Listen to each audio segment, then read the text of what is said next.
here. Like that.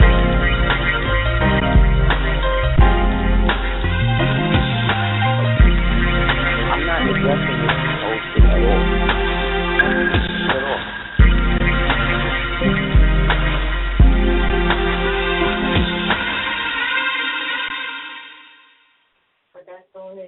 Islam, everybody. Welcome to Super Heru Radio. I'm your host, Aseer the Duke of Tears, along with my co-host, Selena the Empress of 10,000 Years, my brother, Saga Assad, Amor, the Black Hawk, the Prince, and all of the Super Heru family and human families of the planet Earth, Moabites, Moabitises, ancient Moroccans, and everybody that came, or is striving to get their stuff together. I want to tell you, inshallah, the time will come when we all be exactly where we need to be. And we all get exactly what we deserve. If we pray every day for something like that, I know, inshallah, it will attain itself. And we will be able to see that what we want the most. So a lot of people will front and act like they don't have specific things that they want to see pop off based upon what they do. Meaning that some people want to look so pious that they want to act like, or they want to make more specifically so pious or so spiritual, almost so peace-loving that you almost have no opinion about nothing. You understand?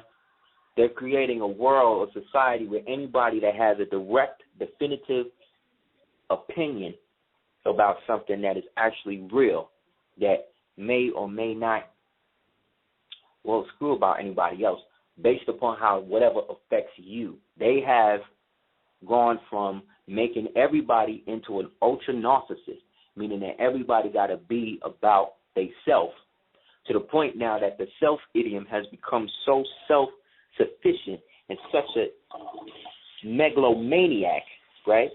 Such a megalomaniac the ego has become in the society from us living around these people who are not of our original nation.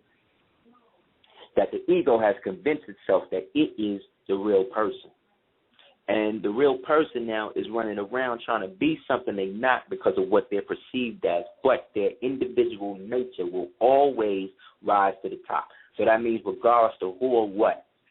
Like I said, if you eat a raisin right now, before that raisin gets digested into your stomach is going to turn it back to a grape. You understand? So what that means is that the body really cannot be fooled. The body cannot inherently be fooled. Therefore, the soul cannot inherently be fooled. There has to be an aspect or an adjectivity about the body that wants an indifferent or false association with a certain agenda or idea that then perpetuates the outcome for it to be recognized or not recognized as truth. So we, as almost captives in the so-called United States, who are almost captives to this. It's already open. The chat is already. The situation has overly extended itself or overly developed itself to the point that most don't realize that they are willing participants in their own downfall. So it's much like trying to convince somebody who grew up believing and knowing that black is the only thing that they can never be identified with, or is the only thing that can fully identify them. Because those people have locked themselves into that paradigm, that's it. That's the only thing that they can function from. So they have put a self-imposed limitation on themselves. Me, specifically speaking, I tend to coincide and co-sign the Moorish Empire, right? But in me saying more, now when I don't know about other Moors, right, but I know when I say more, in my mind's eye, I'm seeing everyone and everything that's connected back to the ancient creator from the ancient days, right, all the way up to now, and any and everybody who cosigns and coincides with that. I don't have any.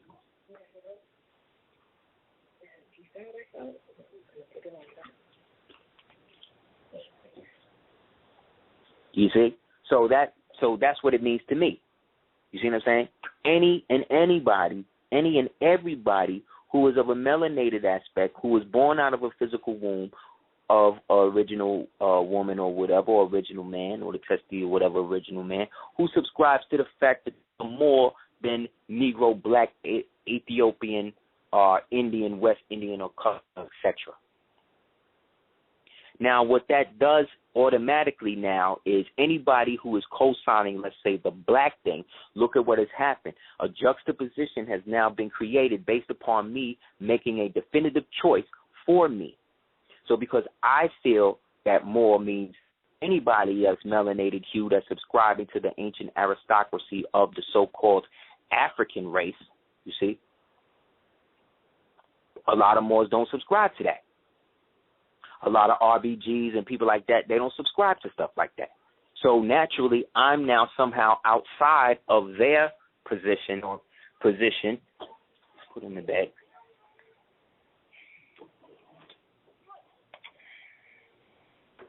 You dig? It has become now the instance. So with that now, people's affiliations now is becoming more based upon what their actual extracurricular consciousness is. Meaning that if I'm on some so-called Freemason shit, right, then how I talk amongst my Freemason people will be different than how I talk amongst my traditionally Moorish people, because Freemason talk is different in terms of the tokens.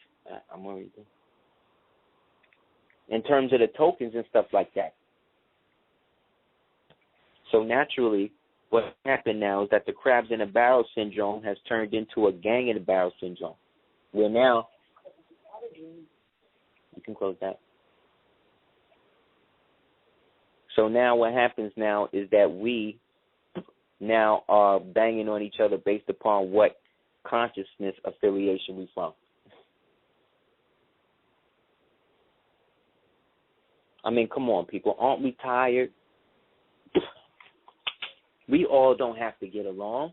We all don't have to sing Kumbaya and walk into the sunset together. That's never going to happen. The Prophet never said be in unity with your brother. He never said use the word unity. The Prophet was speaking deliberate, Dick. He was speaking ecclesiastically about a lot of stuff. So when he said, he didn't say, be in unity or unify with your people and all that. He didn't say that. He said be in unit with your brother and your sister. He said be as one with your brother and your sister, meaning those people who are subscribing to the understanding that you know to be right and exact. But when every other week,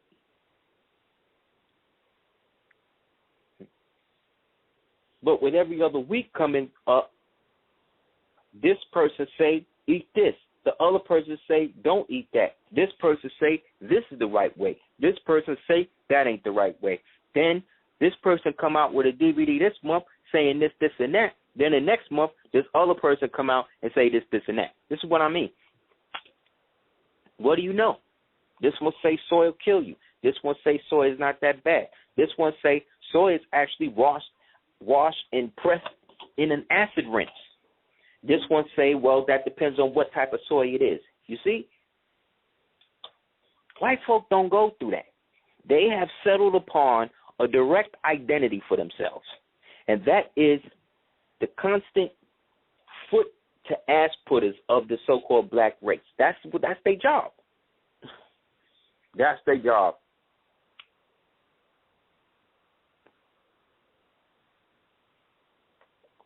But the reason why they can excel at that job is because of the fact that we're not on ours. Yes, that's a man. You got dudes, I'm just random. You got dudes she just opened his page, issue some picture typed at Beckford with this woman But it's not a woman.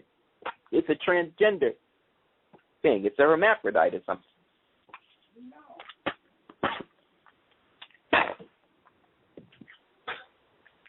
Working in the transgender community, it is not a hermaphrodite. Transgender is not the same thing to all those transgenders out there. It's when a man is becoming a woman, he's transferring his gender, becoming a woman. They have the little fake boobs or the big bump, whatever. But it's just interesting, like, okay, Tyson, like, you know, it's a nice picture, but to know, like, wow, this woman with boobs was once a man, I guess, and you both are naked, it's a lot. He's confident in himself, I guess, right? Hold on a second. In the body. No, but every other interview I watched I see this dude. He talking about how much of a hetero and how much he's not gay. So again, man, methinks thou dost protest too much. That's a dude, man. Yeah, it's a dude. Yes, that's what I'm trying to say. It's all good. Do what you want. You see what I'm saying? That's what I'm trying to say. If I looked at myself maybe as a black person, right? I get it. If I was somebody who was considering this person as part of my so-called nation, you know what I'm saying, as somebody that really was out there representing me or speaking for me. See, the reason why white man could do something and everybody be like, oh, that's an individual act, but then a black man or a so-called black man or so-called black woman do something, it's like, oh, see, all black people is fucked up, is because we are the original people who were in unit, meaning that we can stand in the place of each other. You understand? Mm-hmm. You understand? So, essentially, it's really about us taking responsibility for who we are in unit with. Yeah. He's been turned out from when he used to model for Ralph. The one also talking about how much of a maroon he is. How much of a maroon he is, you know, because, you know, talking about his maroon ancestry and how he's always fighting off the white man, all this crazy shit. Because these people have false sense of reality because they have to convince themselves about things that are not real. So they are just a mirror representation of what is actually happening within the general psyche and strata of our community. When we say our community, what is that? That's all the little pocket communities in the thing that they're referring to as Black America. Regards to how many so-called original black, brown, or so-called ethnic peoples of Americas, you have to understand, you will always be the minority in the federal system because the federal system created for minorities. The federal government was a minority. It had no power until you breathe life into it. You understand? So, in speaking of the power and speaking of that type of stuff, what I wanted to do, at least for a couple of minutes in this broadcast, is to put out some books, like the book list and stuff like that you could go through and check stuff out. Now, some of them you probably heard me talk about, and some of them you haven't. You know what I mean? One you could definitely check out is a great book written by a Moor named, by a Muslim, I believe, named Sultan Abdul Latif. It's called When Nations Gather. Another great book you can get is that was by Sultan Abdul Latif. Another great book you can get is The Mystical Kabbalah by Dion Fortune. Of all of the stuff that I've read on the Kabbalah, the only people besides the ancient writers that I would read, like Abu Lafia and people like that, would be Dion Fortune or a guy named Daniel Matt, who's been out now. Madonna, he's a dude who Madonna gave 15 million racks to just sit down all day and translate the Zohar, when she was really Kabbalah heavy, which she still is, because, you know, they had her involved in the Whitney Houston ritual and all of that. So that's another good one you can get. Daniel Matt's book on the Kabbalah is called The Essential Kabbalah. That was actually a pretty good one. Another book you can check out is The Forgotten Cause of the Civil War by James, it's either James Tenzar or George Tenzar. I believe it's James R. Tenzar. Another book you can get is White Cargo. I forgot the name of the author. Another one you can check out is a book called Wars in Barbary by a guy named Chidsey. Right? Another great one on the Moors is the Alhambra by Washington Irving. Get that joint. Another great books on the Moors, specifically the Moors, The Story of the Moors of Spain by Stanley Lane Poole. You can get The Story of the Moors After Spain, Stanley Lane Poole. Golden Age of the Moor, of course, Isaac Van Sertima, the classics. African presence in early Asia, African presence in early America, African presence in early Europe.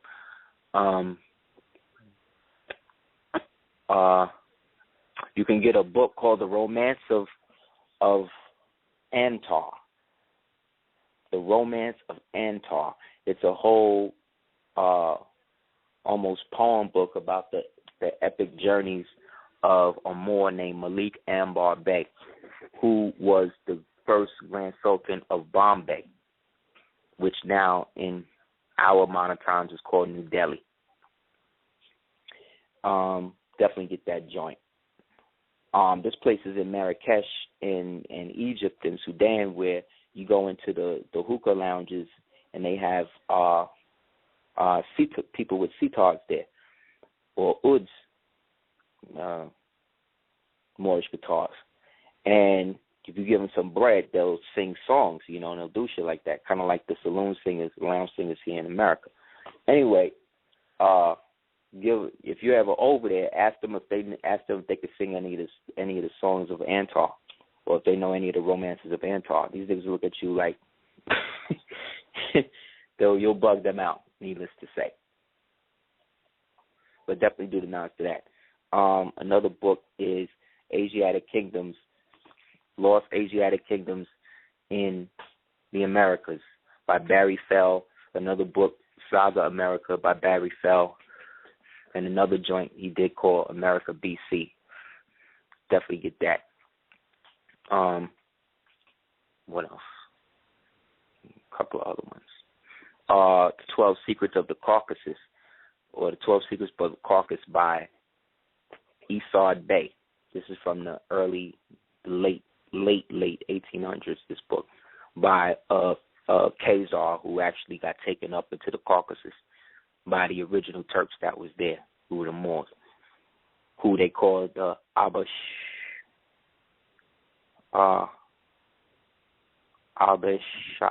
or something like that. The name will come to me. Another great book is, yes, get this book. It's called The Diplomatic Relations of the United States with the Barbary Powers, from 1776 to 1816, by Irwin. You know what I'm saying? These are the books that actually, this book I'm talking about, Diplomatic Relations between the Barbary Powers and all, that's like a ill black history book, if you understand that Barbary or the Barbary states mean the Moors. Right? You definitely want to get the Circle 7 Quran, of course. You definitely want to get, if you get the actual Quran, get the one translated by Yusuf Ali, by the Sultan Yusuf Ali, because that was the one sanctioned by the Honorable Elijah Muhammad, peace be upon him, and the one that they still read to this day. Right? You get them. Get that. You can get the book Papal Magic by Simon. Right? That's definitely good. That gets deeper to the actual Moorish thing.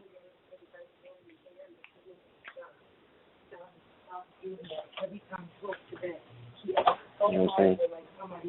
No.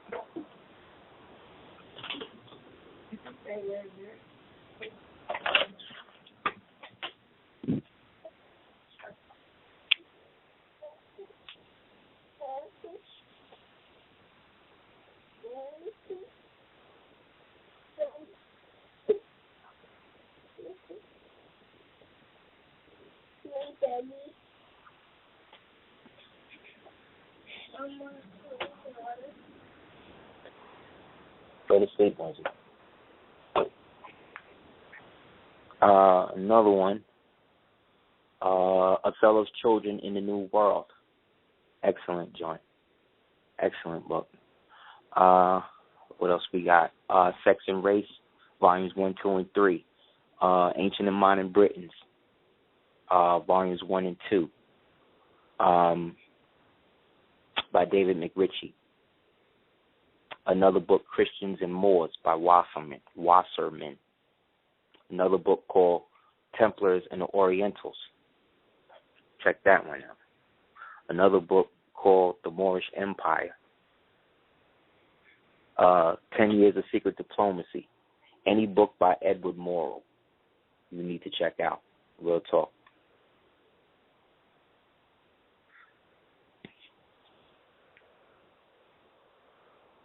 A 1001 Arabian Nights. The Nigger, the Negro, the Moor.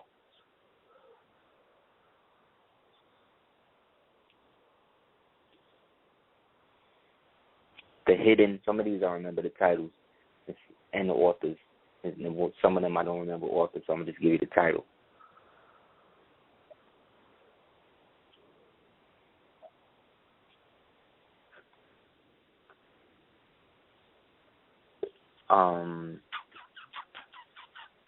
Montauk Book of the Dead. Definitely you could check out the Montauk joints. The Sacred Drift. Even before all of those, the Sacred Drift specifically was really good. Out of all of those books coming from, those Templar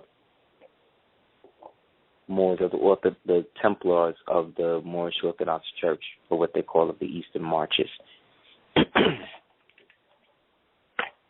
Right?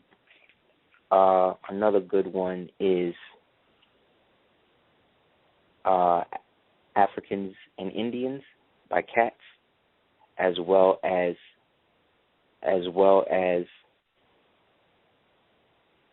Wild Indians, Black Masters, White Slaves, Black Confederate Yankees,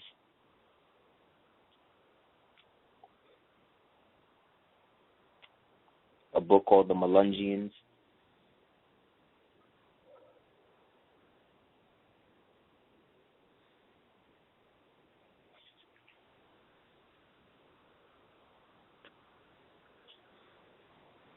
Making of the White Man,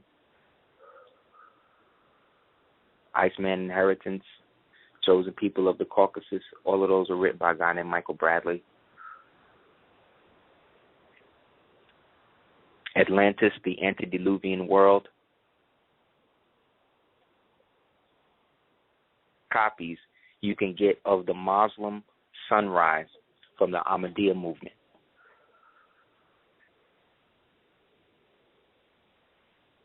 It was called the Muslim Sunrise.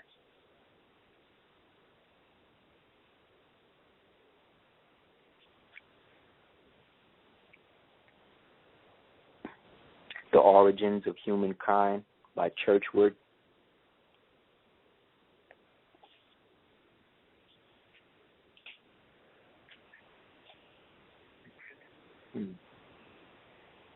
Oh, yeah. It might still turn up some. Yeah. Yeah, right though. Yeah, but I got ones like that.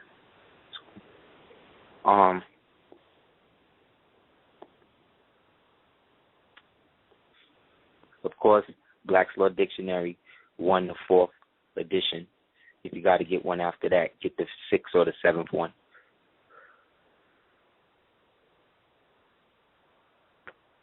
The only Patriot stuff that I would see in terms of somewhat credible would be the stuff that they came out with originally, which was this book called Cracking the Code. Even though some of the statutes in it are antiquated, the remedy, a lot of the remedies and definitions is on point.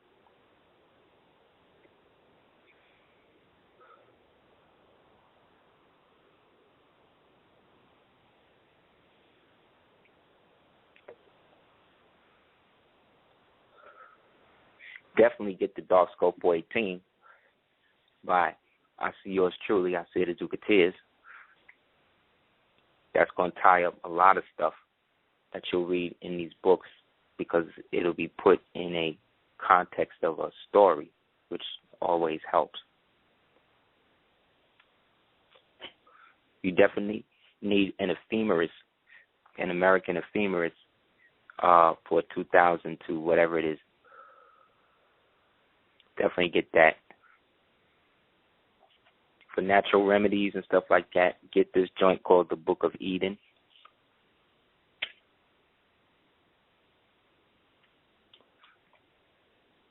For information on angelology and Enochian formulas, you can get a book called The Dictionary of Angels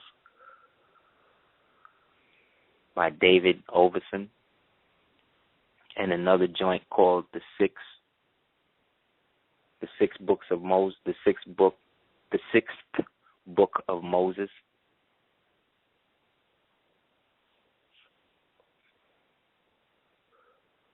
Another joint called the Book of Light by Hertek. Yeah.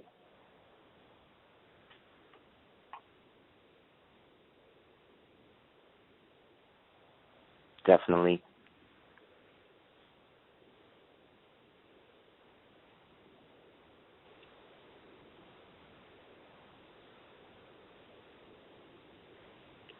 Another joint by Sultan Abdul Latif, which was really good, was Slavery, the African American Psychic Trauma. It's a good one.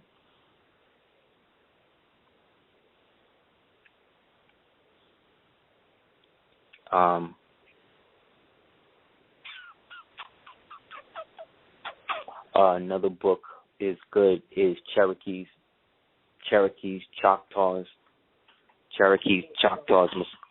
Muskogee. Yes, that.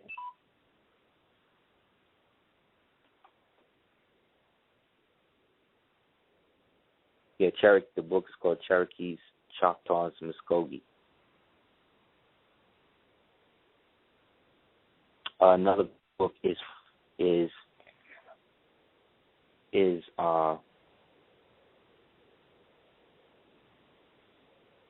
The Creature from Jekyll Island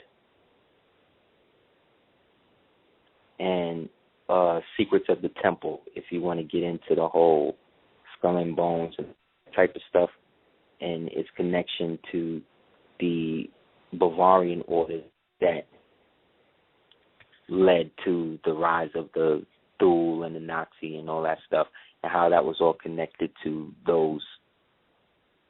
the assassination of the Archduke Ferdinand, who technically was the last Tawny Moor to rule over there under the Holy Roman Empire, the Austrian-Hungarian Holy Roman Empire. It's a good one. Another book, a good one, is about Toussaint and the relationship to old France and old Paris, which is St. Louis and Louisiana. There's a book called The Gilded Prince. Haiti was and is, or was at one time, a great naval power whose navy protected the Caribbean shores and all of that, but were eventually, through political marriage, absorbed into the rise of the so-called French state, which led to the rise of the French state and the assassination of all of the old Moorish monarchy, the beheading of Marie Antoinette and all of them.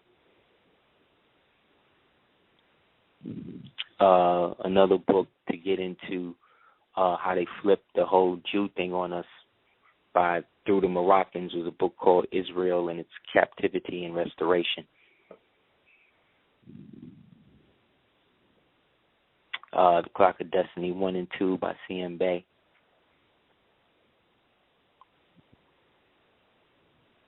Now, again, this is just like more like books and literature and stuff like that. Another book is a great one written by the Prophet, but was put out under C. Kirkman, the Grand Advisor C. Kirkman Bay's name, was a book called The Mysteries of the Sacred Brotherhood, The Sacred Mysteries of the Brotherhood of the East, which gets into the Asiatic Brotherhood symbolized on Moorish documents by the two shaking hands, co-opted by the Freemasonic Scottish Rite people to represent fraternity in their lore. Any book you can get by Franz Bourdon is great. He did a whole series of books if you really want to get into understanding how to build up the psychic mind to achieve remedy over the physical world. His books are great for that, but they're very intense. But what I find is once I started to read things from a Moorish perspective, there's somewhat of a comforting view, no matter what you're reading about your history, when you know essentially that now you're reading about yourself in the proper light, in the sense that this history is related to you. So when it's directly correlated to you on some basic level, no matter how benign, is actually an attractive magnetic force that gets you to get more out of it. However, if the story in the history that you're understanding puts you or people like you in the negative light, then technically then you won't want to see the story to the end, you see. It's an automatic deterrent from upward movement. United States history, essentially.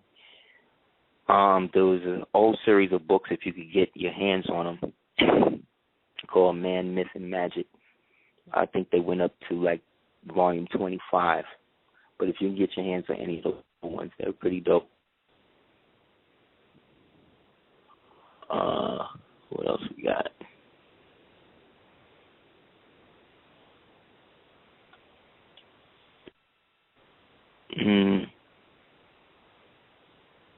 A while ago, Dr. York put out the problem book that had all of the lessons, 5% lessons, Peace of the Nation, Gods and Herbs, but the 5% lessons as well as a lot of the plus lessons was in that. So you definitely do the knowledge to that. What else we got?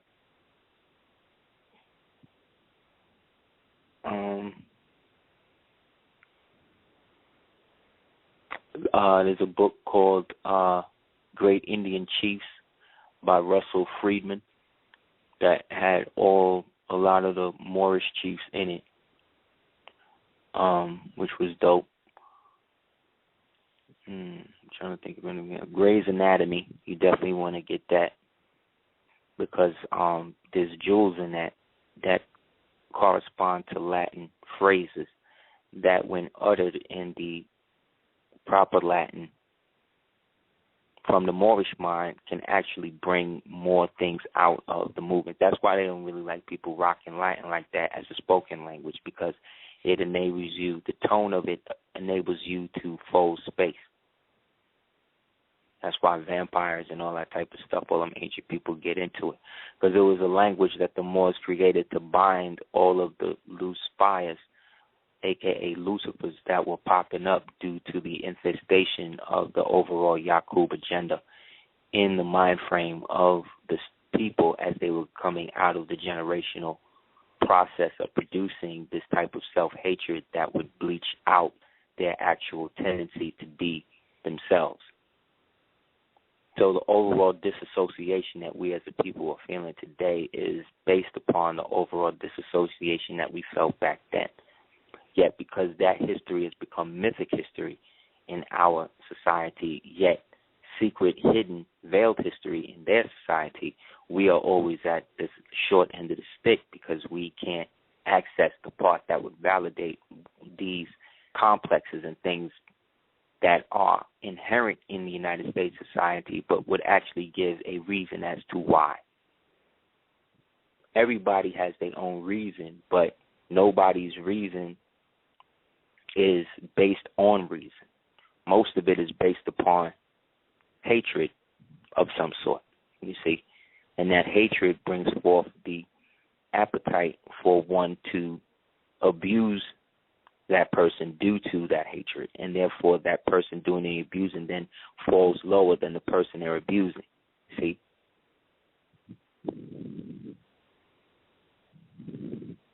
So this mire of miseducation comes due to the fact that we have isolated ourselves from entertaining the possibility that something else has happened that nobody is really telling. We see the evidence of it every day, but we don't really want to get into it. We're the only race that's really obsessing over color like this. Niggas was less obsessed with color when they was hanging niggas because of color. How is it more now than then? Because you got more niggas actually selling out. But the sellout is a trend based upon a need of necessity that is masqueraded as one. The necessity is niggas want to come up and everybody want to eat. But that's fed in the wants of what you're getting. You're not really thinking about the meals, the expensive meals you eat, and you're thinking about the car that you're driving or the house that you're walking in or the girl you're spending it on.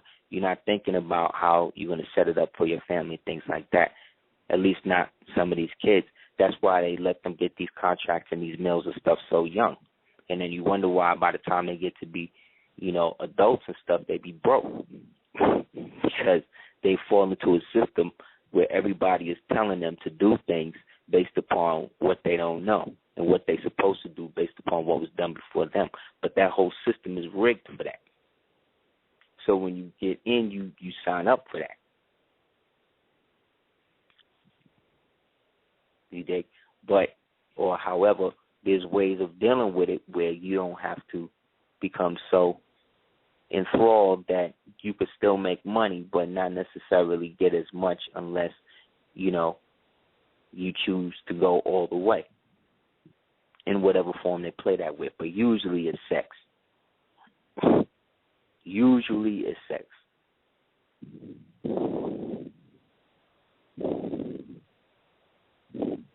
We were watching this movie called Escape Plan with Schwarzenegger and Stallone, and in the movie, he was a dude who broke out of prison so much that they actually built the prison based upon all the things that he figured out about the prison, and then basically made it where he had to go in and break out of that prison. But really, they didn't want him to break out. They wanted to keep his ass in the prison and was going to pay for him to stay there. Because what government doesn't like is embarrassment or evidence of its inefficiency. Because in any evidence of government inefficiency is an evidence that the government doesn't work. Therefore, it's the people's obligation to get rid of the people in power and put other people in there that's going to make it work and keep that process up until it happens. That's what happened during the Revolutionary War and all of that. You see what I'm saying? Certain people had policies and certain people didn't. That affected the way that they did their business. So their business was so caught up where maybe Osiris Griffin wasn't as demanding as he should have been, whereas Peyton Randolph Bay or Arthur St. Clair or these people who are the people of the representatives or presidents of the Continental Congress then had to switch the succession everybody for every year. So it wasn't this whole 4-year thing that you're dealing with the United States. It wasn't no you pick your own running mate. Like you don't do that. You as an elected official can't pick nothing. You're picked. You see what I'm saying? So any system where you got a candidate that's picking their own running mate is somebody that's picking somebody that they already cool with or somebody that they're politically advantaged with, which means that that's an agreement that's taking place outside the electoral process. Therefore, it's moot when it comes to the actual obligation of the original article that says, you know what I'm saying, how they supposed to function in that period. Under the Republic, the people pick the vice president and the president. You know what I'm saying? They pick the sheik and the chairman and the grand sheik. You dig?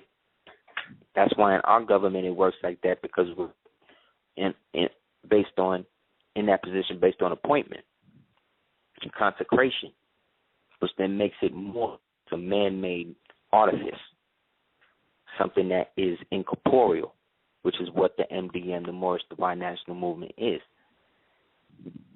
Something so incorporeal that it is an organ back into and thus propelling us into the future of what we can do as Moorish American or Moorish American Muslims or whatever you want to call us.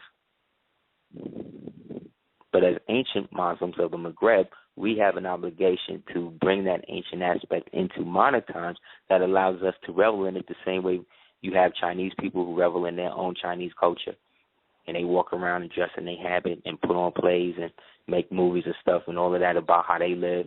You got Jews. Everybody do it but the so-called black American, because the black American was the one who was stripped of that. Even the Africans was able to keep their own language when they brought them over here. But a lot of them were the ones that turned against us. And then you got it to the point where you have certain so-called European Moors and European powers that was poisoning some of these so-called Moors that wasn't wearing pheasants, that wasn't dressing up in the white burnous and all of that, and was sending them amongst the Moorish people and poisoning them. So it got to a point where the Moors created a naturalization process that they instituted and put into practice in the Maghreb, which is North Africa.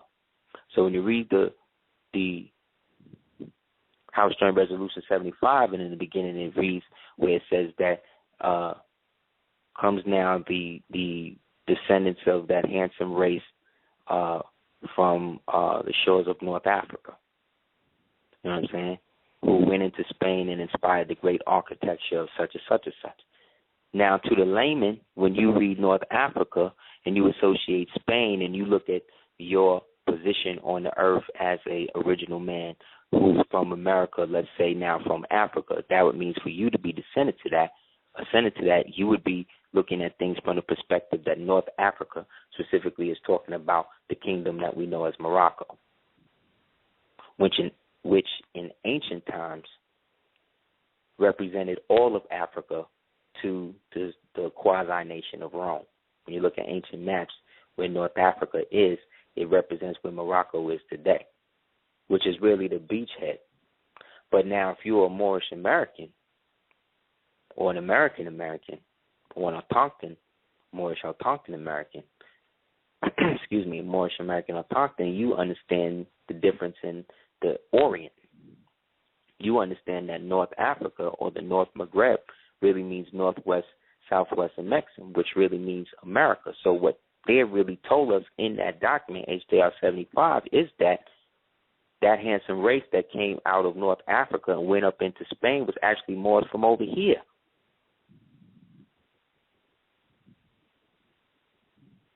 You dig?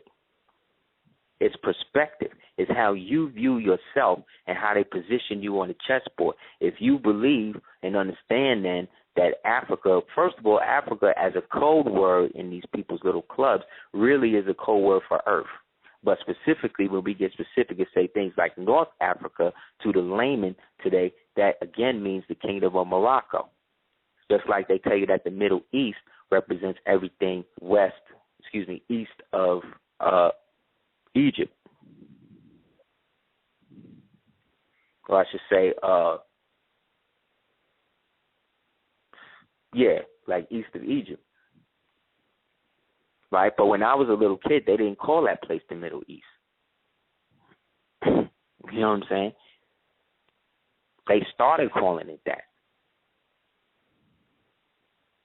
Just like they started calling it the Persian, the Gulf. First they called it the crisis in the Gulf. Then it was the Persian Gulf conflict. Then it was the Persian Gulf War. Then it was the Gulf War, right? Then it went from the Gulf War to the Iraq War. You dig? No, it went to the Iraq conflict, and then it went to the Iraq War. And now Iraq is technically, now with their stance in Syria, is now they're going to have to go back in Iraq again. Because that's all down with Iran now. Remember, the United States been paying Arabs who are Iranian and Iraqis to kill each other for about 80 years now. You dig? Man, let me not be that disingenuous. Let's say about 60 years now. So it's a definite wash in the sense that most people who don't understand what they are and who they are looking at themselves from an opposite worldview. You're looking at yourself as a descendant from Africa. But what you're saying is that you're a descendant from your descendants that was in Africa, but Africa meaning here. You were already here. That doesn't mean that you didn't have people that were in Africa, but these people that you know as relatives in Africa, you have more people that's related to you right now in your own community that you don't even know.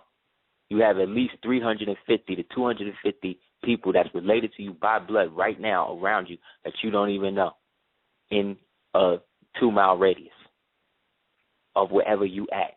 And that's everybody in your house. You dig what I'm saying? Here. That's just in the state that you in. If you take the circle out further, it'll be more people that you're related to that you don't even know.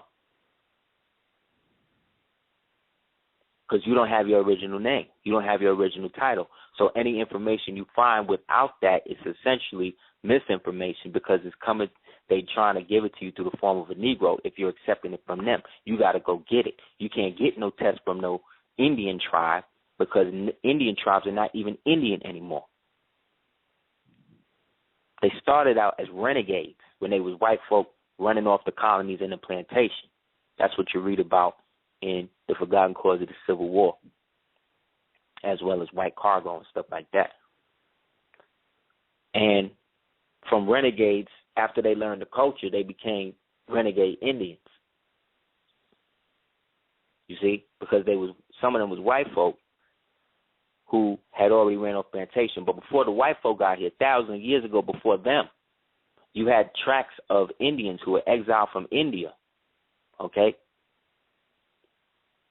Maybe 16,000 years before that, you had successive waves of sheiks and people from the actual continent of India and China coming in, being pushed upwards, up through South America, up into plots, and some of them just stayed and then became homogenous or inbred with each other and then perpetuated what we call the so-called native races.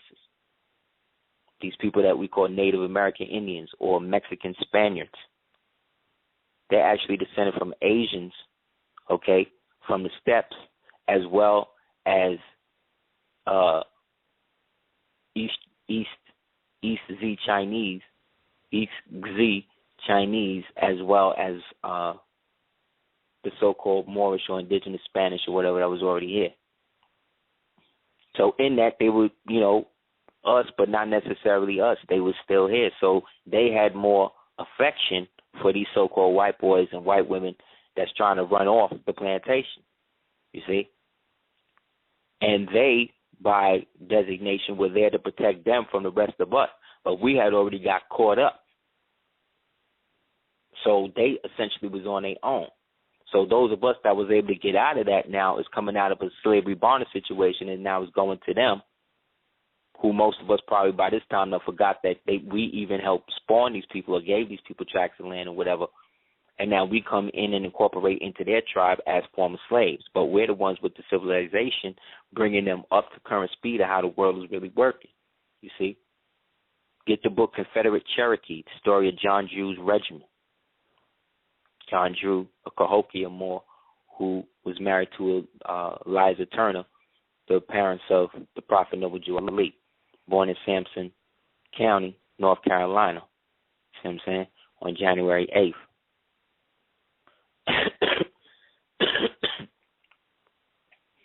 So, with this overall experience being concealed from us, see what I'm saying? We now coming up under the assumption that these people who they call an Indian,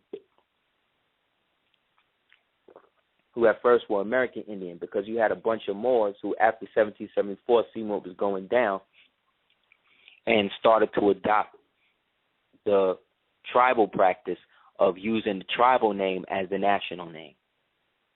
You see what I'm saying? So instead of being from the clan of Eel, but from the family of Hampton, you know what I'm saying? Now the nation, instead of being Hampton Cherokee from the clan of Eel, you're now just Cherokee. You see? However, the United States, being that it was a British composite, can only recognize people with titles. It can't recognize nobody that got no title. And unless the title is adjudicated in the proper fashion, they can always try to act like you're doing a negative run on the estate, which is why I'll try to move on certain Moors that even mention that. That's why going the route of what is already set up is the way to go. Because the only people that have power in the United States are people with titles and abilities, right? The bosses. Whoever's your boss in the job has the power. No matter how stupid, no matter how smart. Whoever has executive or manager or president or vice president or sergeant or lieutenant, no matter what they do, there's a certain degree of letting it happen because they have a title of nobility. That's a fiction. That's a corporate policy title, but it's still something within the corporation that lets them function. But they can't move on sheiks. They can't move on people that are connected to an Islamic Waqif. The people that you see them messing with all of that so-called Sunni Muslim terrorist Islamic fundamentalist stuff they created under the Jewish Imam of Berlin under Hitler that they perfected, and then in the 50s perfected the Muslim Brotherhood with the help of MI6, and then used these guys to destabilize the region and get people away from the darker skinned Moors who were running the country, like Nasser and Anwar Sadat, and you know what I'm saying, the original Saudi family, and the El Ghawi Pasha, and all of these Moors that's just running stuff. You know what I'm saying? We only hear about Selassie. They only going to talk to you about him because he's the Christian one. You see what I'm saying? But they're not going to get into all of the Moors and the sultans that they was bowing to and all of that during that time period either. They always going to show you they wins over our victories. So with our victories, because they're ours, we have to search for them. I was going to check something out. They started coming from different perspectives of history. So we got to know, but we can't know if we don't have a centralized place to consolidate these ideas. We also can't know if we're always bickering about whose idea is better and all of that. You know what I'm saying?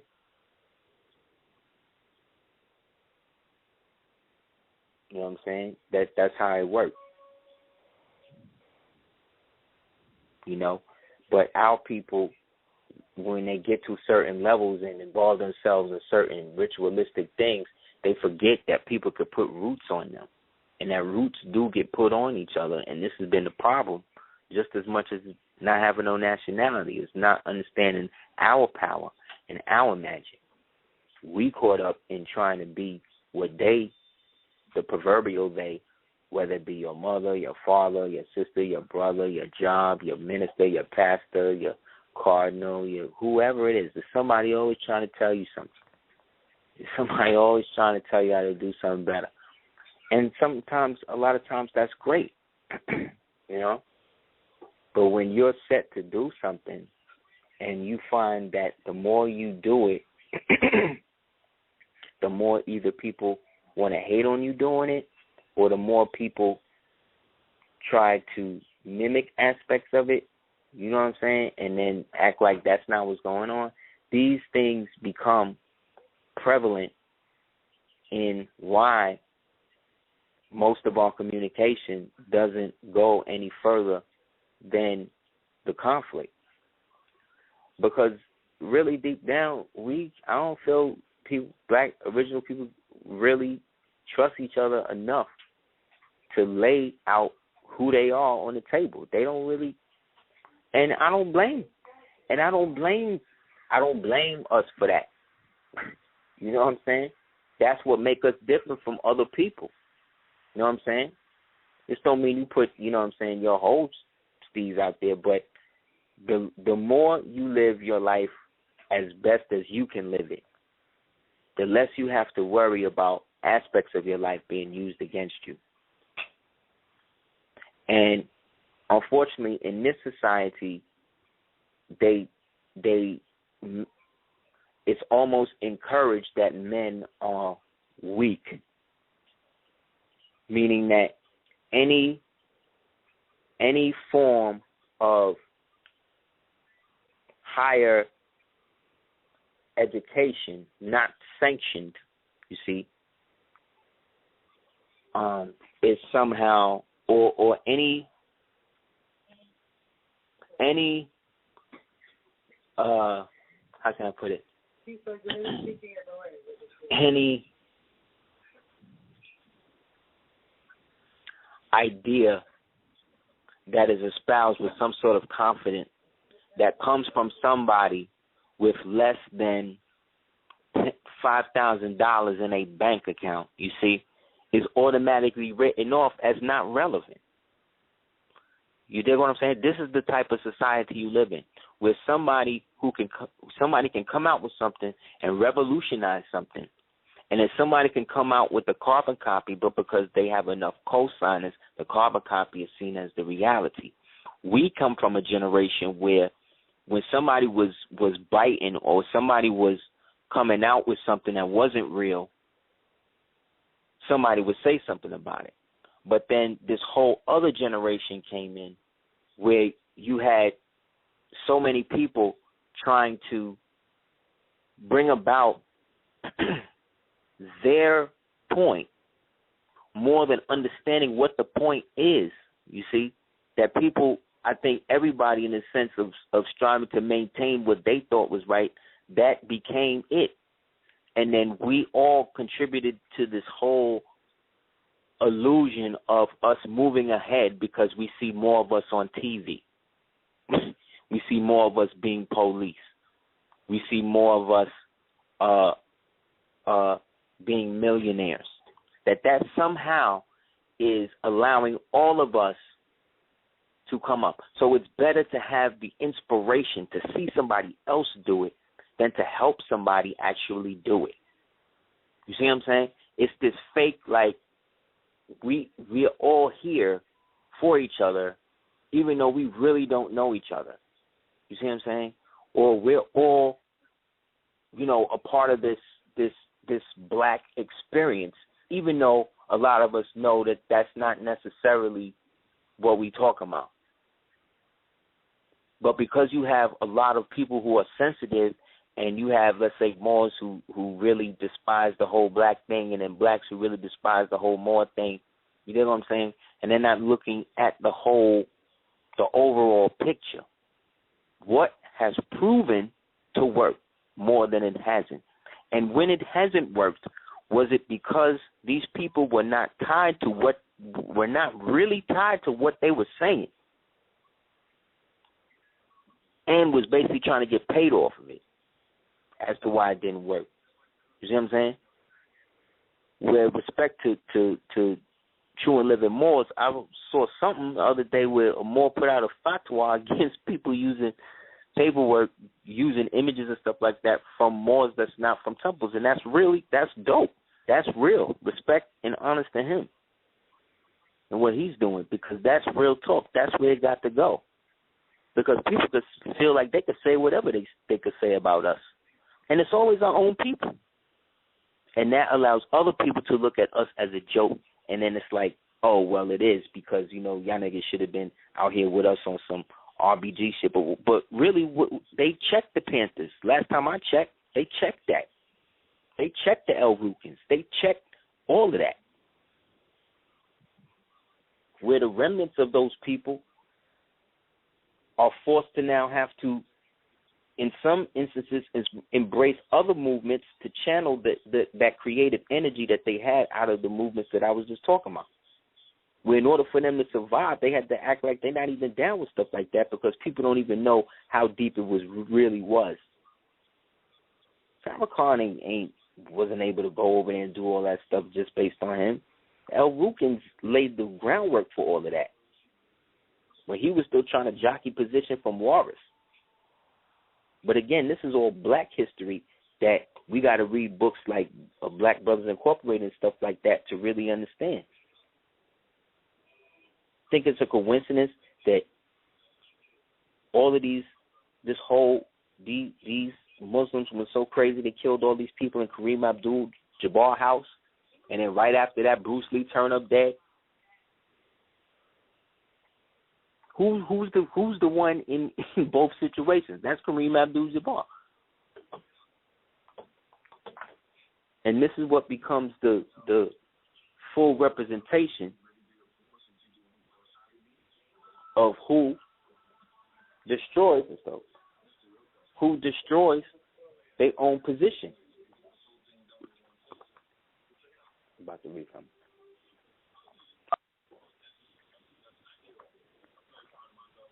Oh.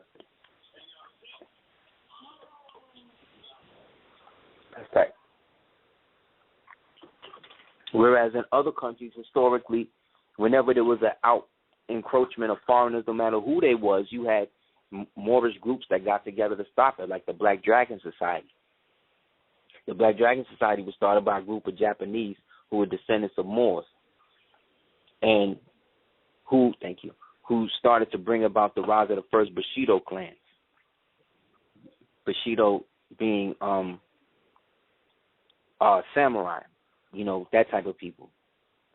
So they lived in Kuwajitai and Shinjitai and Karakuakai in what was then called the Amur River.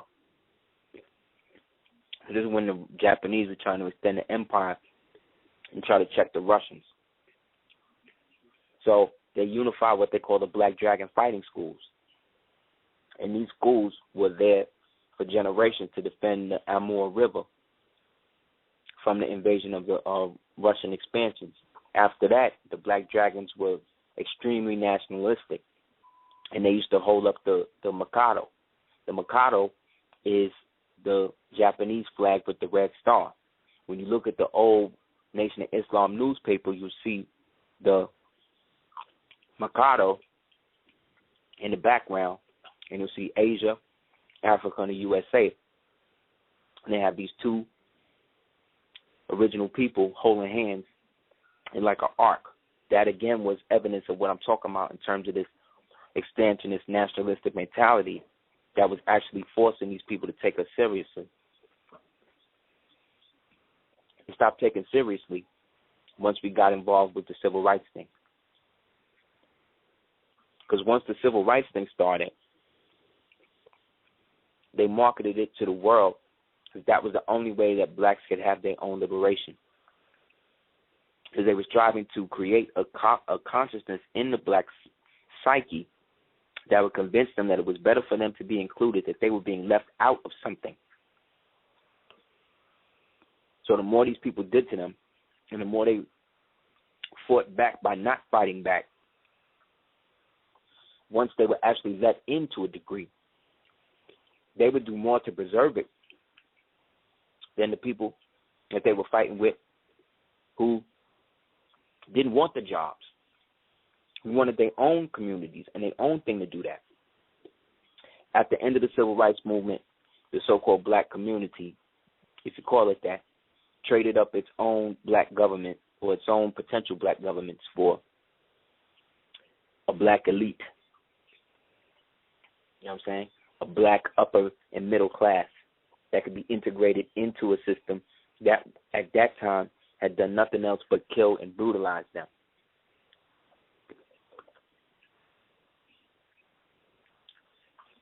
So it goes from an eye for an eye and blinds us both to, I will let you kill me, rape me and mutilate me. Nothing you will do will make me hate you. That's the mantra of King. That's why King is constantly reverberated to you, because he is a physical symbol and archetype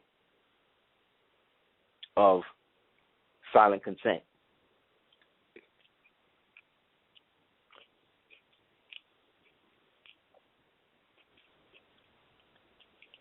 How was he booked all them times in jail and never charged with nothing and never did no time, heavy time for nothing? How was he doing all them marches and all that with all these warrants and everything and all these different states that he was going to?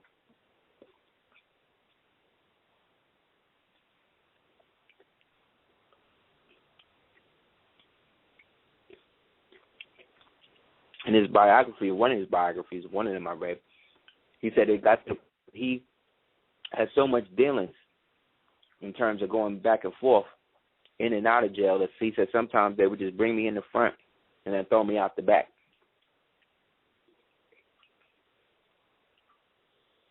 That's theater. That's not. They have him. They can charge him. They can beat him to death and kill him like they do everybody else. What's the difference between him and Medgar Evers? What was he doing that Medgar Evers wasn't doing? And he got more life than Medgar Evers. But he lasted at least to the point that he got some sense and then tried to come back. And that's when they got him. So what was the difference? What was so different from Medgar? Medgar Evers wasn't playing. He got in and started really seeing what was going on, setting up real-time stuff. One of them told me again, he was starting to go back to the temple too.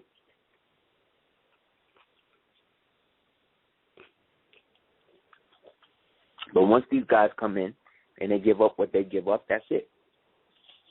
So all I'm saying is, if that's what it was then, and the descendants of these people is the same people that we're in these groups and we in these communities now, how can we realistically look at ourselves and say that we're going to move together as a community cohesively? We can't. We can't be in total unit. So if we all accept that, in my opinion, then what we can do is be real about what our individual hang-ups are and then find a way to address that. But in the meantime, if there is something that does exist that can help everybody and move, can we be wise enough and astute enough to know that we should use it and not get caught up in the fact that it was put out there and left for us by somebody who happened to be a Muslim? Because that's racist. You see?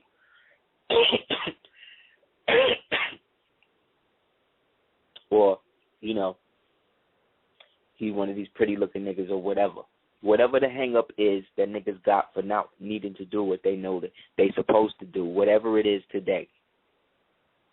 So if it's a situation where you express yourself as you need to and keep it moving. Don't get caught up. Don't try to extend something that don't exist unless you're really ready to do the work. And I'm saying this in terms of reasons, as my opinion, what I'm assessing to report back to you as to what I'm seeing.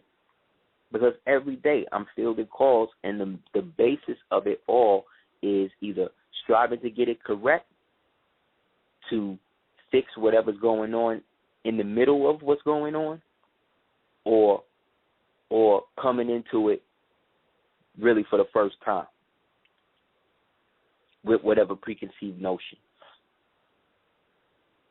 It's like I said, when you are a man and you pay attention to your appearance, or you happen to be of a certain degree of astuteness where you have developed your mind enough or heightened it enough to see what's really going down, to the point where, as they say, as my grandma used to say, be so smart that can't no bitch trick you.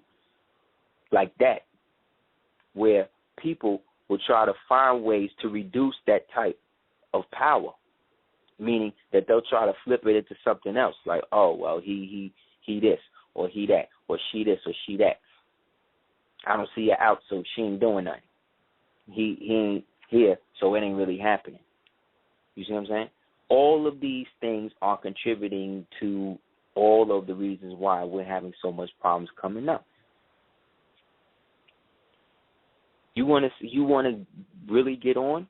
Do something to totally debase yourself. Think about the most disgusting, debasing thing that you could think of, and do it, and post it on there and get 1 million hits. Somebody's going to approach you with something. That's just how it is now. It's less work for them, because that person is a surefire to get money. Why? Because that person will do anything. An actor, somebody on TV, these people, they'll do anything. Don't let it fool you. Don't let the strong talk and all of that fool you. It's not real. It's not. They have a whole celebrity thing where they actually have a network where they can tap into the government. This is some real shit. Where they can tap into the government feed and watch you. The same way you watch reality shows and shit, they got a celebrity thing where they can go on and watch you. You can go flip through, see what person you want to, view or whatever, and then you pay them a stipend or you do whatever it is, and then you could do that. I think sometimes you be doing some shit, and then the next day you see one of these niggas on TV doing the same thing.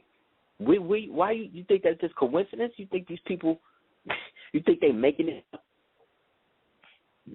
But the real Illuminati and all that type, these niggas not really going to talk to you about the direct thing of what's going on.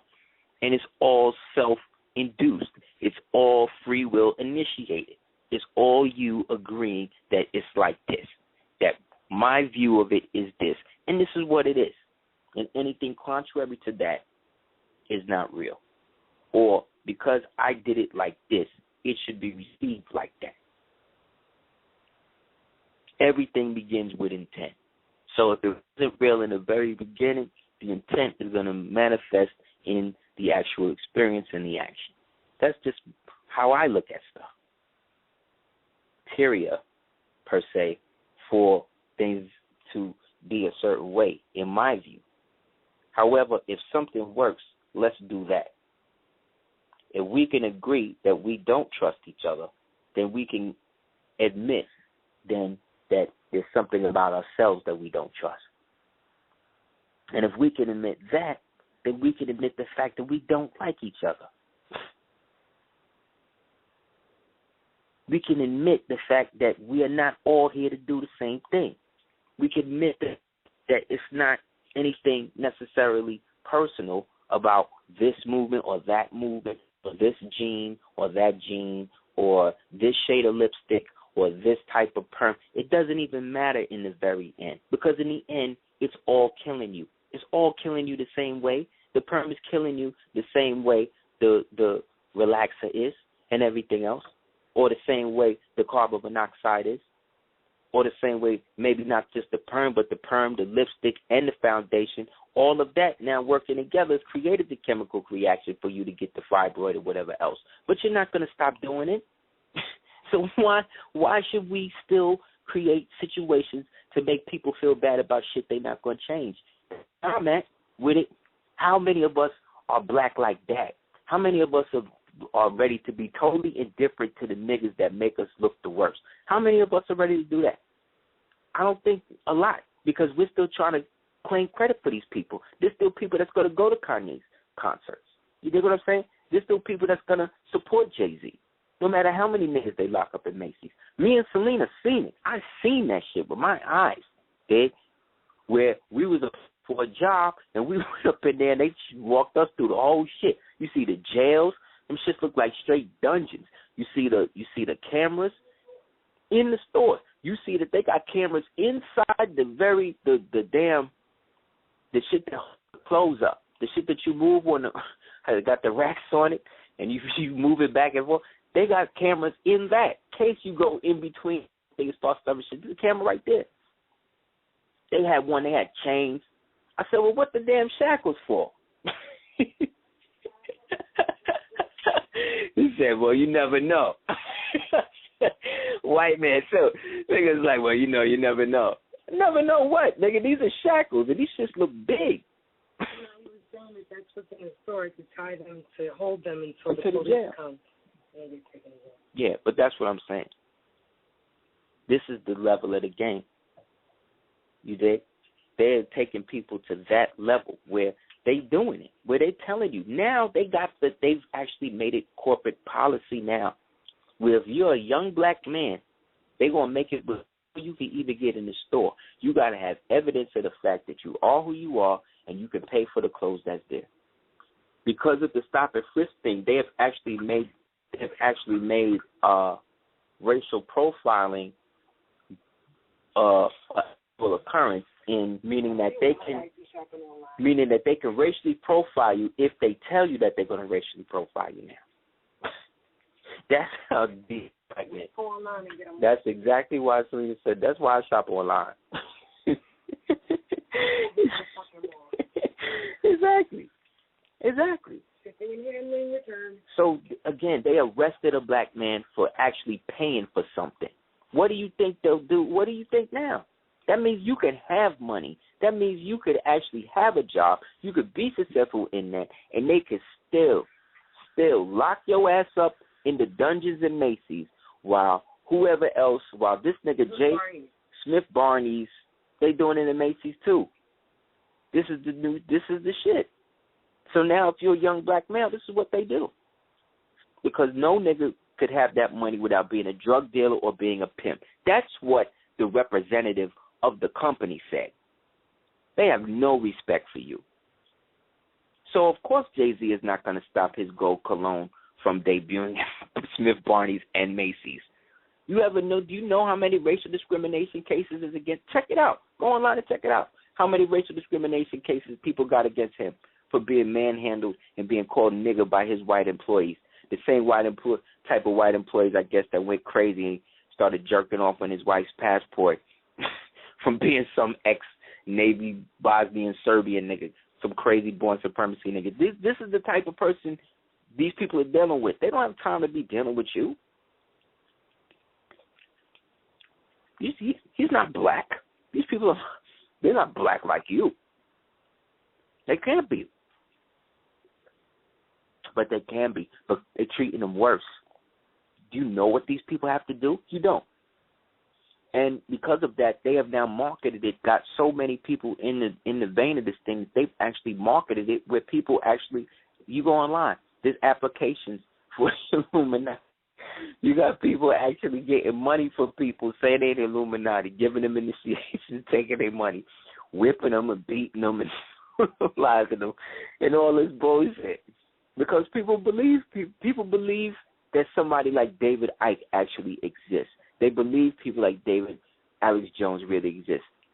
Look, I could be standing right next to one of these. I have actually stood right next to one of these type of people on more than one occasion when we used to do the election thing heavy, and this nigga, and see that he's not even a real person.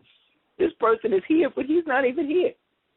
I've been in situations with people that have written books, and then I ask them questions about their book, and they looking at me stupefied. Like, what book is that from? And I said, you know what?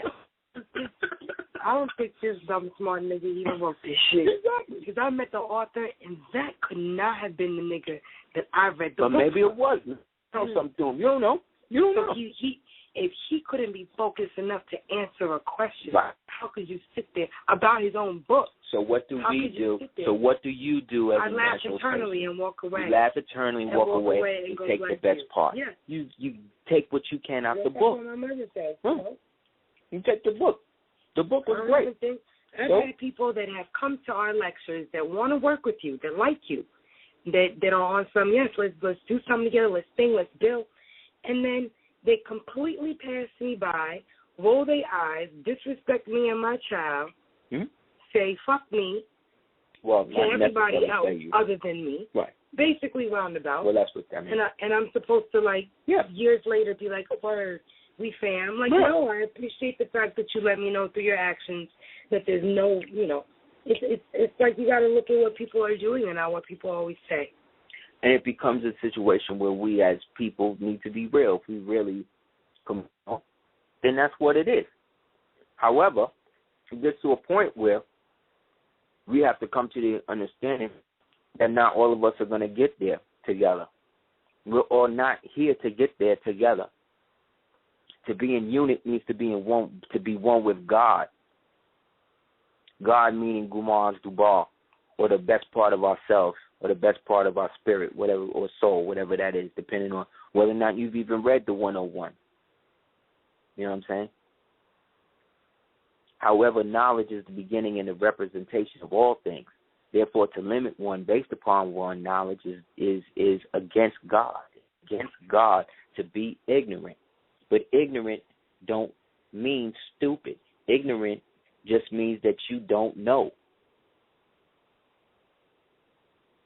Only a stupid person would think that ignorant means stupid. You see what I'm saying? And that's ignorant. That right there is what's called a tongue revolving, where you talk about one thing and it goes around that basically sums up both sides of it by using the same inference. That in the negative, it was or is called witch language, right? But all that is speaking in the quantum, basically, which again is Moorish Latin. So again, when you have an identity, a full identity of yourself, you have no fear as to joining the root of that. But getting closer to oneself is getting closer to the root of oneself. And sometimes in the exploration, people do things to throw out life preservers or things to get other reaction to help them. When all we have to do is be humble enough to accept the fact that we don't know it all. Not yet. Yet, as a Muslim, I will say that we know a lot more than most, and that we are here for our special purpose, and that, to me, is righteous, and that, to me, should be the agenda.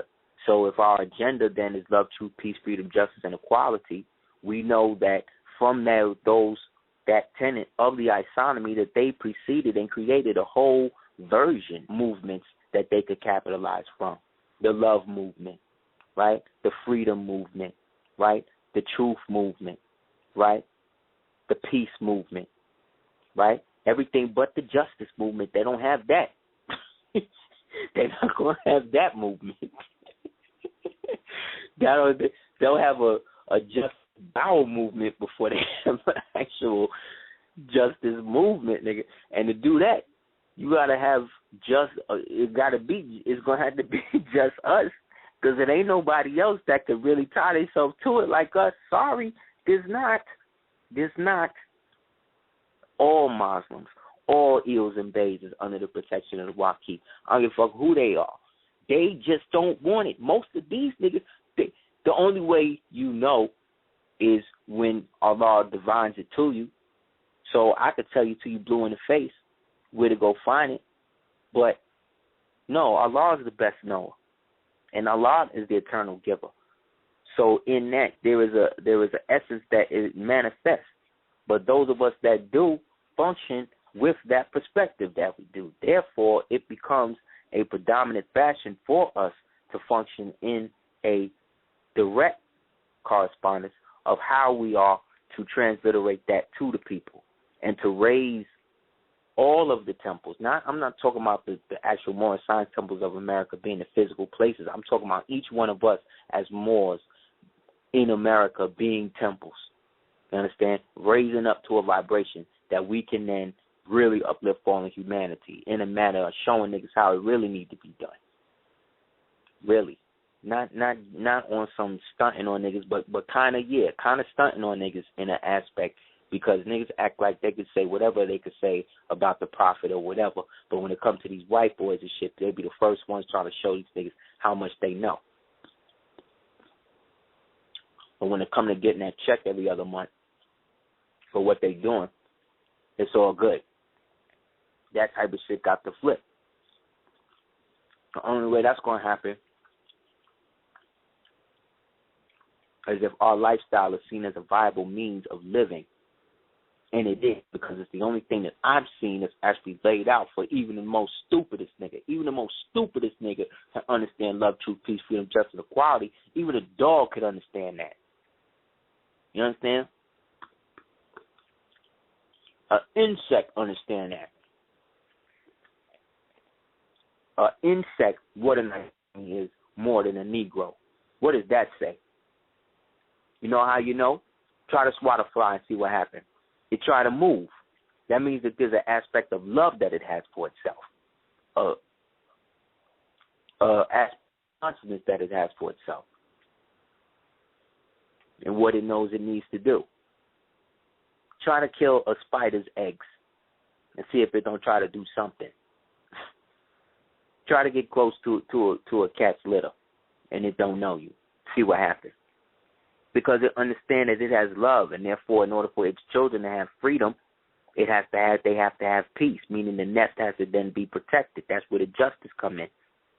See what I'm saying? The equality is when they get to the age where they're able to go out on their own and totally forget about their moms. That's just life. So in nature, that's the very foundation of how we live our life. That's why Moors would be building with somebody and shit, and they say some wild shit or whatever, and off with their head. Niggas looked at that as barbaric. No, that's how real niggas was with their word. That's why, what does that mean? What did that teach people?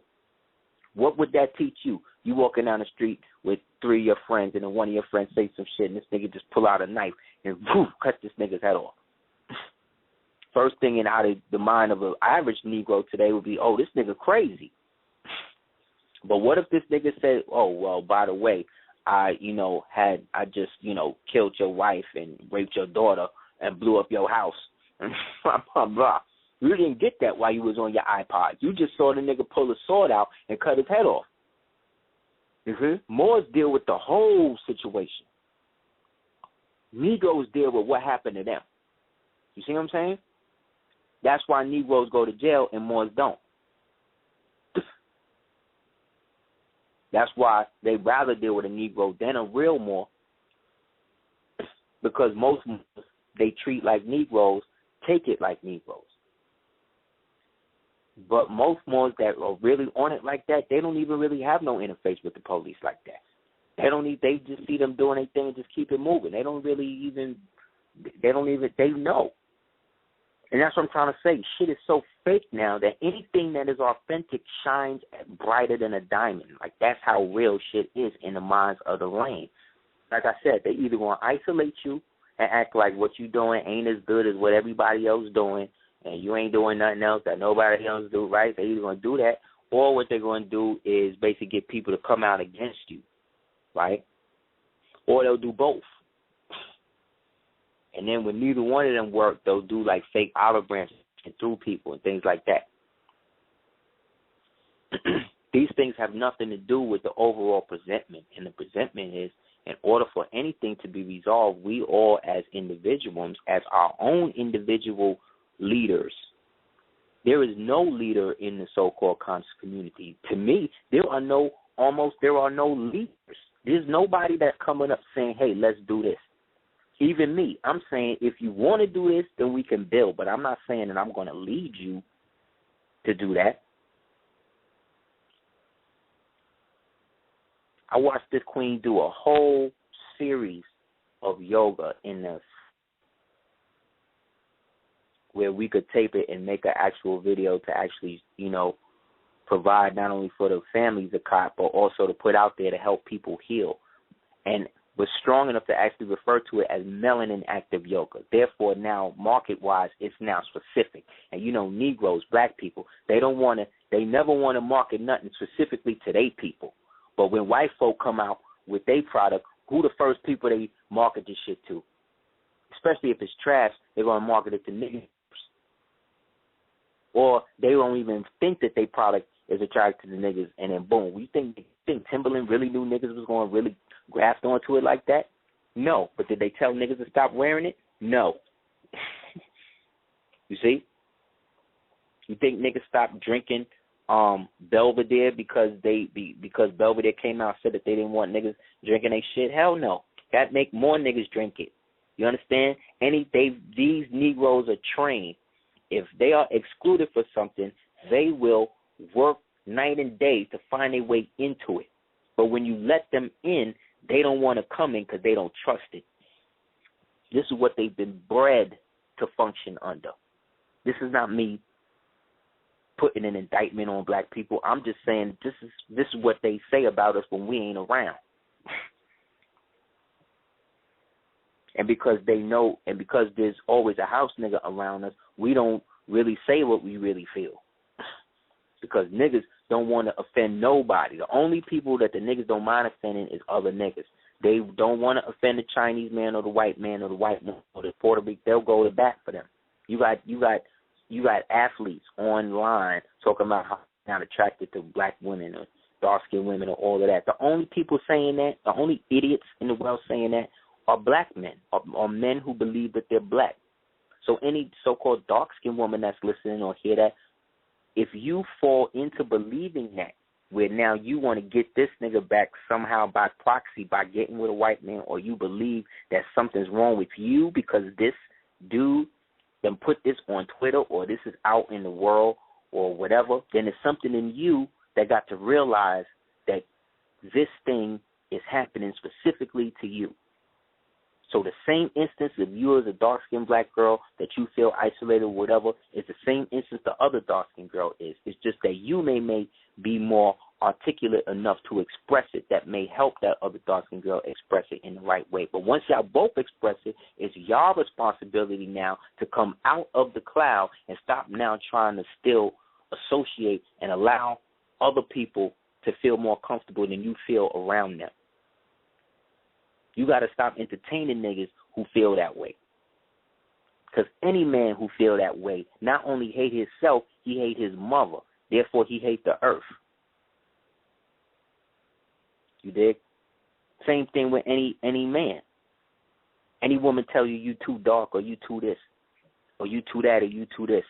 Any woman that tell you too this or too that is a woman that's trying to put you in between a box, whether you're this or that. That's a psychological play between both hemispheres of your brain. She's operating on you. She's handling you. So you as a man got to stand up and say, no, I'm not going to wear that dress. I'm not okay with you going out with her again. I'm not okay with how he talked to you. I'm not okay with what your mother coming over again. And you as the woman got to understand that he is the man. He's the nigga that you got to be with. You can't have sex with your mama. You can't have sex with your brother or your friend or whatever. I mean, you could, but that would be savage, so you're not going to do that. So he the one that you in the relationship with. Stop letting other people control how you view yourself because you don't feel that you're pretty. This whole octoroon, quadroon, all that, there's racial codes for you. You as a Moor are 6'7". As an Asiatic, you're 4'3". So when they start arresting you and they go online and they say, okay, we see a 5'6", 7", they say, okay, keep it moving. Okay, we have a 5'6" though, young black male. That just told you what the racial code is for the Negro, who they could get, who they can. But our people don't think it's that simple. Our people join up with the people that's raping and killing them. Only a savage does something like that. Only a savage gives life to an entity, to a God that he knows don't exist.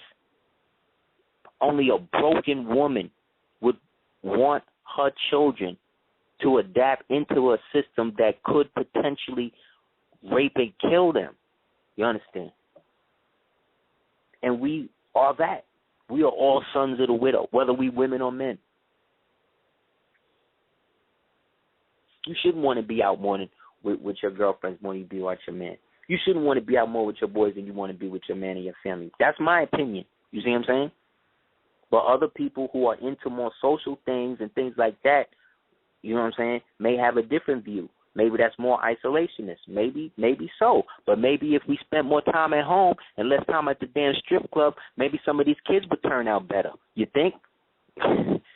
Maybe if we stop taking them to daycare and put them into other shit, maybe these kids would turn out a little bit more secure as to who and what they are, instead of leaving it to Mr. Schmeichelbaum or Mr. Rodriguez to give them their black culture. Maybe. Maybe. But who am I? I'm somebody who done been through the system. I done had somebody who done been had their kids taken away. I done had somebody that done had all of the so-called people turn away because they not really on it like this. They not really on this Moorish thing like that. You dig? And some people want to use that as the reason. Black people always got a reason as to why they not. Why I'm not doing this, why I'm not doing that. But they don't tell nobody what the reason is, fucking with niggas. No. When you the type of person that tell people why, see, that's the problem.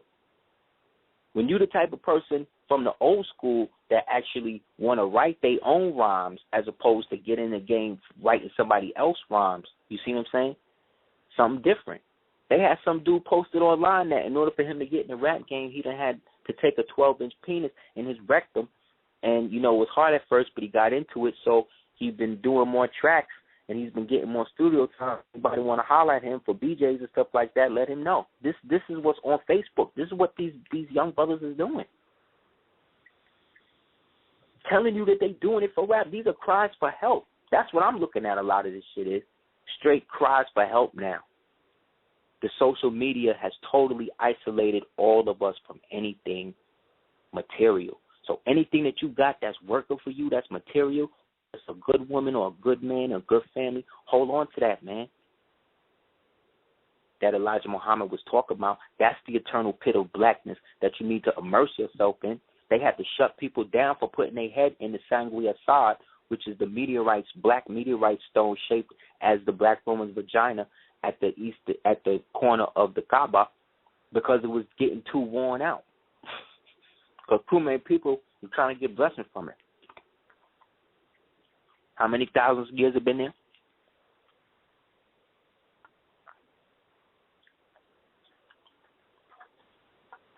Regardless of who or what, though, real moral science is what we say it is. The foundation of it has already been laid by the prophet, but based on the fact when you know and understand that your prophet is also considered Rex in the so-called lexicon of American legal system, you know that anything that he said is a papal bull. So any document that you put out there with a papal bull expressing, he almost got an oral statement or something like that that's relevant to almost everything that you go through as a Moor. Almost every experience that you go through as a Moor is written in them oral statements. You could take one of them and use that as a mandate, which is like a ecclesiastical deed poll, the same way that they do with the damn Pope, who's been disestablished. But Moors don't do that. They talk about being Muslims, but they don't understand why. He said, why you think if we Muslims, we Islamic, we acknowledge Zoroaster and Jesus and what's his name? Confucius. That's showing you dominion, because that means any one of them books is ecclesiastical districtal law that we could use over any territory under any Asian, Asiatic, or Caucasoid. I've been building with the Grand Sheik about, and the Elder about, you know what I'm saying, in terms of letting me understand. You know, so like I said, inshallah, we can get it together. Anybody wants to holler at us about, I hope you guys like the book list. Any of you guys want to holler at us about setting up, any type of readings or lectures or anything like that, you can hit me up at houseofl@hotmail.com through email. Definitely love and light to all of those who support and those who don't. Love and light to you. Also, if you want to go with us about Temple 2A out here in the Isle of Flowers, which is the Floridian territory, Floridian dominions of North Maghreb, hit me up in houseofl@hotmail.com. We can build with you and get the application out. And trying to think. You can also check out www.cookingmorewithless.com to check out the Empress's work. You could also get the Melanin Active Yoga DVD from www.Aseer, thedukeoftears.com. And like I said, I'm not a salesman. I'm not a debater. I'm not here to go over stuff that other people feel they need clarification on. I'm not a social mediaist, and I'm just so you know what I'm not. I'm not somebody that's striving to get people to follow in any way. You know what I'm saying? What I would like, if anything, I would like people to know that this is something that has manifested. Therefore, it would be disrespectful to me, in my view, to not express and share what I know, because there's a lot of more that I'm finding out that know aspects of what I know, and they are out here talking some whole other steeds. And when I say Moors, I'm talking about, when I say it, I'm talking about Moors that's declared that they Moors, Moors who don't subscribe to them being Moors, but they melanated right from here, and Moors who know that they that, but are claiming something else, but they that in secret. Like, I'm talking about everybody like that. There's a lot of people who really know, but they are totally trying to get whatever they feel they could get out of it. I don't know. What I do know is that I have seen evidence of the so-called unseen hand that's running through all of this stuff, and it's sad and sickening. So, in order to preserve that which is that, I feel that most of us, what we're going to find out is that the salvation is actually going to be what has already been and what's always been here for us, which is accepting our true birthright, inheritance, nationality, spirit, soul, and Gumar Dubar, which then takes us out of the context of the spiritual shackle that is between the juxtaposition of black and white, which has nothing to do with skin color when it deals with white folk, but everything to do with skin color when it comes to these black folk, these so-called black folk.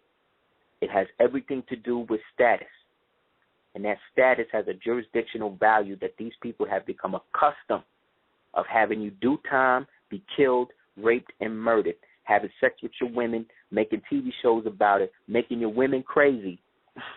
See what I'm saying? Sacrificing them, killing them, getting other Negroes to help them do it. This is what's up.